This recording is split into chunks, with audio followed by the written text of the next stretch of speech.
അച്ചു, സച്ചി, വാ ബ്രേക്ക്ഫാസ്റ്റ് കഴിക്കാം.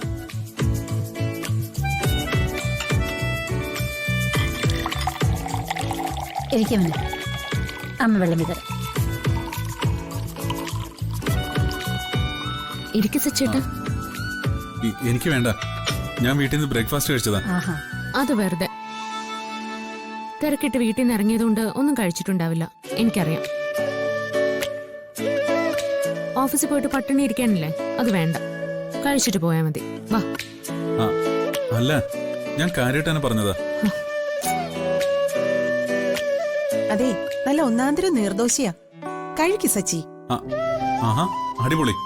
എന്നാ പിന്നെ ഒരെണ്ണം കഴിക്കാം അല്ലേ? അല്ലെങ്കിൽ ഒരു കാര്യം ചെയ്യാം, എനിക്ക് നിർദോശയില് ചമ്മന്തി പാക്ക് ചെയ്ത് തന്നാ മതി, ഞാൻ ഉച്ചയ്ക്ക് കഴിച്ചോളാം. ലഞ്ചിനൊക്കെ വേറെ പാക്ക് ചെയ്ത് തരാം. ഇപ്പൊ എന്റെ കൂടെ ഒരെണ്ണം കഴിക്ക് സച്ചേട്ടാ. അത് കഴിക്കാം.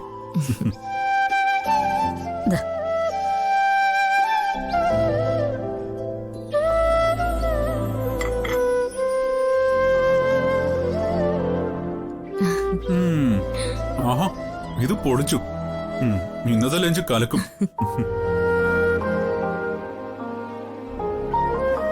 അതെ, ഓണസദ്യ ഉണ്ണാൻ എനിക്ക് കൊതിയാവുന്നുണ്ട്. അതും എല്ലാവരും ഒരുമിച്ചിരുന്ന്. നെയ്ദോശയും വറുത്തരച്ച ചമ്മന്തിയും പണ്ട് പെരുവണ്ണാപുരത്ത് വീട്ടിൽ വെച്ച് മുത്തശ്ശി ഉണ്ടാക്കി തന്നിരുന്നതാ. അതിന്റെ രുചി ഇപ്പോഴും നാവിൽ നിന്ന് പോയിട്ടില്ല.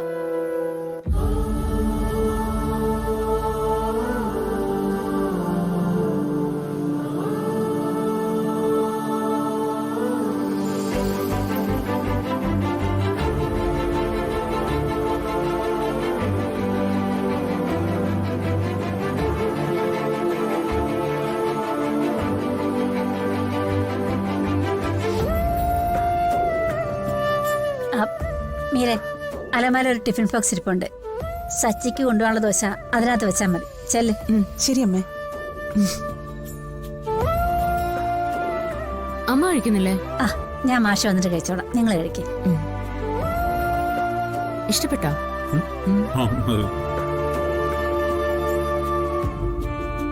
എന്റെ കൃഷ്ണ, ഈ സന്തോഷം എന്നും ഇങ്ങനെ തന്നെ കണ്ടാൽ മതി.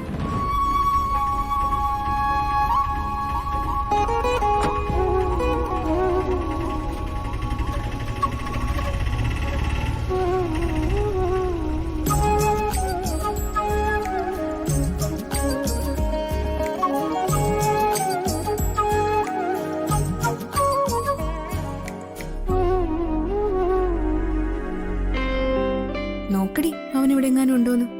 എത്തിയിട്ടില്ലാന്ന് തോന്നുന്നു. ഇവിടെ എങ്ങും കാണുന്നില്ല. ആദ്യമായിട്ട് വരുന്ന കാമുകന്മാരൊന്നും സാധാരണ ലേറ്റാക്കാറില്ല. ചിലപ്പോ അവൻ അകത്ത് കാണും. പിന്നെ വിളിച്ചില്ലല്ലോ അല്ലേ? ഇല്ല. വിളിക്കണോ? വേണ്ട. ദേ, പറഞ്ഞൊക്കെ ഓർമ്മയുണ്ടല്ലോ. എന്നാ വാ, നമുക്ക് അകത്തേക്ക് പോവാം.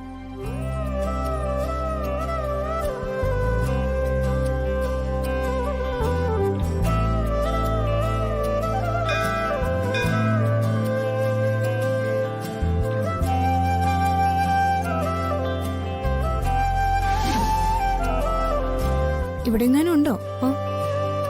ഇല്ല, കാണുന്നില്ല. എന്നാ പോയി തൊഴാം. കാമുകനെയൊക്കെ പിന്നെ നോക്കാം. വാ.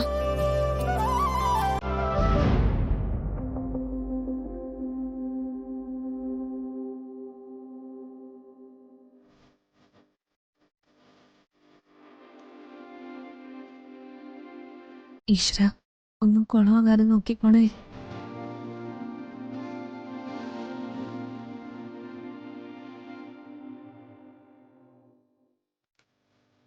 വിഷ്ണു അവിട്ട നക്ഷത്രം.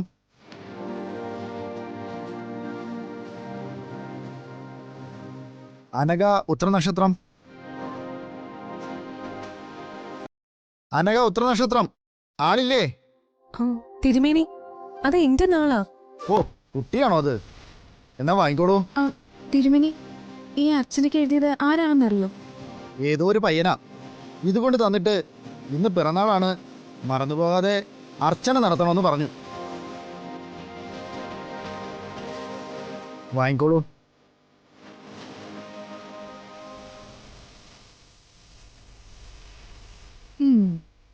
അവൻ ആള് കൊള്ളാലോ. പക്ഷെ ആളെ എവിടെയൊന്നും കാണുന്നില്ലല്ലോ. അവൻ ചിലപ്പോ പോയി കാണും. ഏയ്, അതിന് നമ്മൾ ലേറ്റ് ഒന്നും ആയില്ലല്ലോ.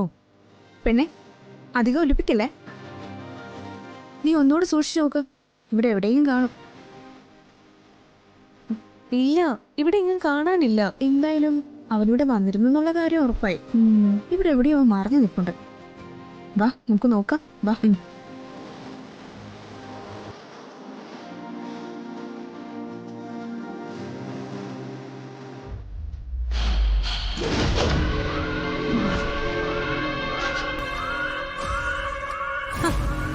ഇത് ലക്ഷ്മിയല്ലേ? ഈ പെണ്ണിനെ അവന്തിക്ക് അറിയാമോ? അറിയാം, നല്ലതുപോലെ അറിയാം. ആരായി പെണ്ണ്? ഇത് ലക്ഷ്മി, സച്ചിയുടെ പഴയ കാമുകി. അവൻ ഇവളെ കല്യാണം കഴിക്കാൻ വേണ്ടി കുറെ നാൾ പുറകെ നടന്നതാ. പക്ഷെ സാഹചര്യങ്ങൾ കൊണ്ട് അവൻ അവളെ വിവാഹം കഴിക്കാൻ സാധിച്ചില്ല. അവളിപ്പോ മറ്റൊരാളെ വിവാഹം കഴിച്ച അമേരിക്കയിലാ. പിന്നെ ഇപ്പൊ എങ്ങനെ തിരിച്ചു വന്നു? ഡിവോഴ്സ് ആണോ? അതറിയില്ല. പക്ഷേ ഇവൾ അർച്ചനയ്ക്ക് ഒത്ത എതിരാളി തന്നെയാ. മൂർത്തി, ഭാര്യയ്ക്കും ഭർത്താവിനും ഇടയിൽ മറ്റൊരു പുരുഷനോ സ്ത്രീയോ ഉണ്ടാവുകയെന്ന് പറഞ്ഞ അതിനർത്ഥം ഒരു കുടുംബജീവിതം കുളം തോണ്ടാൻ തുടങ്ങിയെന്നാ. എങ്കിൽ പിന്നെ ഇപ്പൊ തന്നെ ഇത് അർച്ചനയ്ക്ക് അയച്ചു കൊടുത്താ പോരെ? സമയമായിട്ടില്ല. അളന്നും കുറിച്ചും വേണോ ഇനി ഓരോ ചുവടും മുന്നോട്ട് വെക്കാൻ. ഒരു തോൽവിയുടെ ക്ഷീണം എനിക്കിതുവരെ മാറിയിട്ടില്ല. അത് ശരിയാ. ഇനി ഒരു ചെറിയ യുദ്ധം കൊണ്ട് കാര്യമില്ല. നെല്ലിശ്ശേരിയെയും ആ വീടിനെയും പിടിച്ചു കുലുക്കാൻ പോകുന്ന ഒരു ഉരുൾപൊട്ടൽ ഉണ്ടാവണം. അതിൽ വേണം എല്ലാം പൊട്ടി ഒലിച്ചു പോകാൻ, അല്ലേ? അതെ.